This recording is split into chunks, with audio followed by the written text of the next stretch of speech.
Well, Charlie Kirk fires back at a race-baiting question where he debunks the ridiculousness of white privilege in this classic debate clip. Welcome back to Resist the Mainstream. I'm Steve Inman. Make sure to like, subscribe, and hit the notification bell for the latest updates. White privilege. Well, it's a leftist topic that has been thrown around and inconsistently defined in the years of late, falsely disguised and promoted as the truth. Father, we ask for forgiveness from our black brothers and sisters for years and years of racism, of systematic racism. The idea of white privilege plagues the academic community and brings division to the population as a whole. The idea promotes victim mentalities, wrongful blaming, shaming, and social defamation of opposers. Often when this topic is brought up by supporters of the term, the goal is to trap regular, honest people into appearing racist or insensitive towards non-whites. The tactic is shameful and downright offensive. Charlie Kirk is obviously no stranger to the question, as seen here. As a Latino in this country, I kind of want to ask your opinion on white privilege because I think I saw something on Facebook. Someone shared like a video or a picture, and I kind of want to just get your views on it. If you could, please. Awesome. White privilege is racist. White privilege is a lie, and it is a myth. Could you elaborate? Happy to.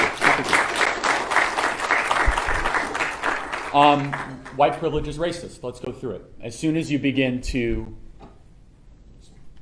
categorize certain individuals based on skin color, that in of an essence is racism.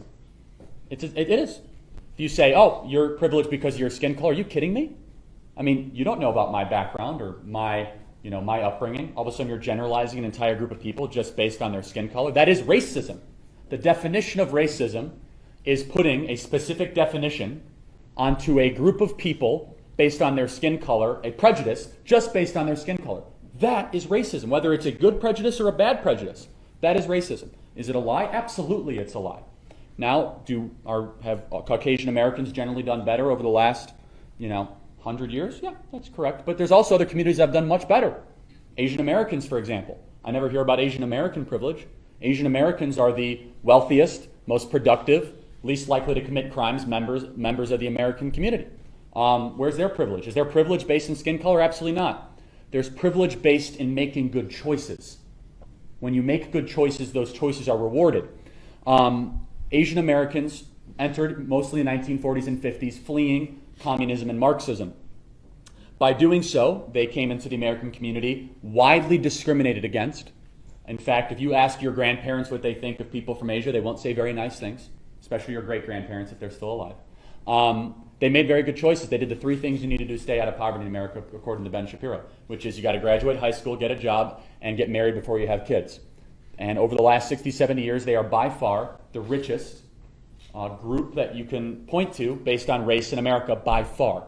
So here's the perplexing thing, is that I said it's racist and it's a lie. What else did I say about it? I said something else.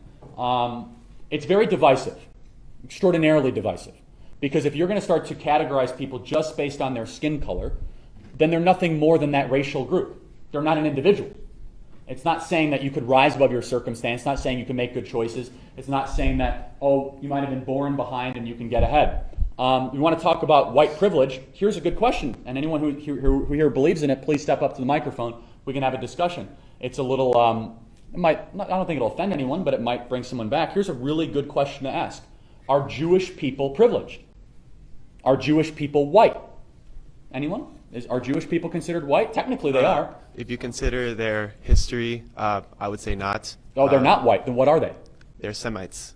They're from the Middle East, at least historically speaking. Okay, so we don't have that as a box to check on the U.S. Census Bureau. I think there should be. Okay, so they should be Semites. Okay. Well, not Semites, but well, I mean that is the technical definition. But for lack of a better term, they are considered white. I'm white and I'm Jewish, and I don't think that I'm considered anything but. Yeah. So let's go to this. I don't think it's a monolith, though. I mean, I think you can if you identify as white and a Jew, like that's fine. But I know like there are a lot of people who have a lot of connections to, especially like Israel. Yeah. So but here's the point. Here's the point. The question is, if you categorize them as white, which you don't, most do, did they really have that good of a 20th century? Were they really privileged over the last 100 years? Really? No. Yeah, they had an extermination order put up against them in an entire continent. Here's the point, is that if we are going to try to segregate the American populace based on skin color, That is the very definition of everything that we have tried to fight against in this country. Everything. He's right. To generalize a group of people or to put the blame of others onto an entire group of innocent people in itself is racism. The fact that people can't see this means the propaganda has been working for decades. It only promotes division and breaks down the bands and strides we've made as a nation.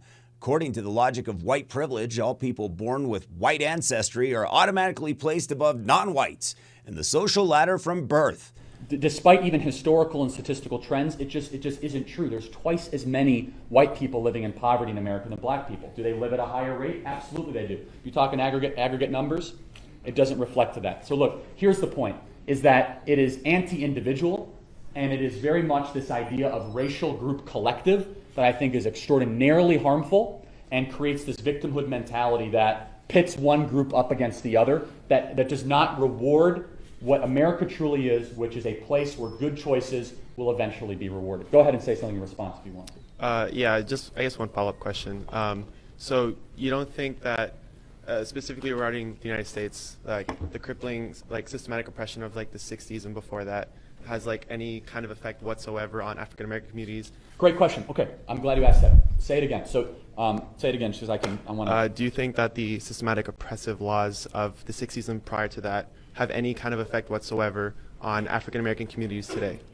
Sure they did, but didn't the internment camps against Asian Americans in the 40s have something against them? They rose above it, right? So here's the question. Is America more racist today than we were in the 1960s? It's a legitimate question. Can anyone possibly say we're more racist today?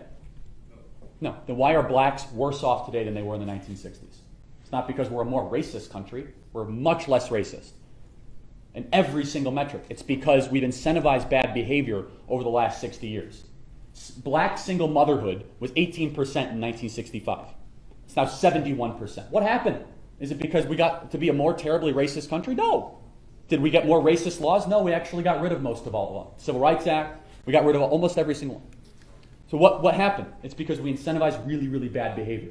We said to single mothers, go ahead, have kids, and we'll give you a check every single month. But don't get married. As soon as you get married, you lose the check. We put African Americans in urban areas and housing projects that, again, incentivize bad behavior. And that was the advancement of the American welfare scheme. Also coupled with failing public schools, run mostly by teacher unions that were not properly incentivized to try to get the people out of poverty that were very much in. By every single metric, African Americans are worse off today than they were in the 1960s, with crime, prison rates, single motherhood, employment, wealth capita, everything. And there's only one possible explanation for that. It's not that America got more institutionally racist, not any of that stuff. It's that there was a set of policies put forth by one president and continually supported by an entire political party to keep a whole segment of the population poor and routinely voting Democrat. And that's Lyndon Baines Johnson and the American Democrat Party, which I think completely punished it. So if you want to talk about systemic oppression and racism, there's lots of other examples of ethnic groups that went through that too. If that's the card you want to play, it does not couple. Almost every single one except African Americans and Native Americans have not rose above it statistically.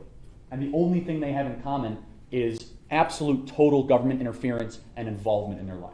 Any average hardworking American who didn't group in with a silver spoon understands the stupidity of this idea of racial white privilege. As Charlie Kirk put it, if you're going to start categorizing people based on their skin color, then they're nothing more than that racial group. Making responsible decisions in life will ultimately be rewarded with financial and social privilege, which is what the United States is all about. Working hard to achieve your own success despite facing opposition. So what are your thoughts? Does white privilege exist or simply a myth? Sound off in the comments. Again, I'm Steve Inman with Resist the Mainstream. Don't forget to like, subscribe, and hit the notification bell to stay up to date with our latest content. Till next time, take care, and we'll see you then.